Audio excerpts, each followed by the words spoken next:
ইরানের অনেক মানুষ আছে যাদের আকীদায় আহলে বাইতদেরকে গালাগালি করা, বকা দেয়া একদম হারাম।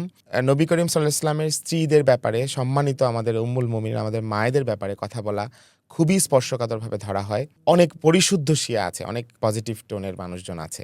তাদের জন্য হলেও একটা আমাদের ভালোবাসার জায়গা আছে। তারা এই মুহূর্তে মুসলমানদের কজকে সার্ভ করছে, মুখে বলছে। অন্তরের মধ্যে যাই থাকুক, এই মুহূর্তে আমার অন্তরে ভালো লাগার মতো তাদের কথাবার্তা, তাদের কাজ আমাকে প্রতিদিন সাপোর্ট দিয়ে যাচ্ছে। তো এই জায়গা থেকে আমার আনন্দের কোনো শেষ নাই। আমি আনন্দিত হব যদি তাদের জবাব আমরা দেখতে পাই। তো এই জায়গাটাতে আমার মনে হয় ২ পক্ষই ঠিক আছে।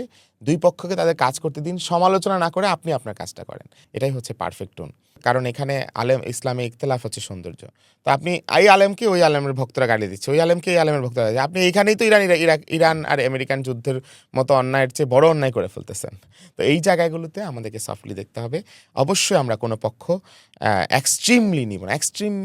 এক্সট্রিমিজম ভালো জিনিস না। এখানেও একটা জায়গা যে আমরা এক্সট্রিমিস্ট হব না। সো এই গেল পক্ষের ব্যাপারে।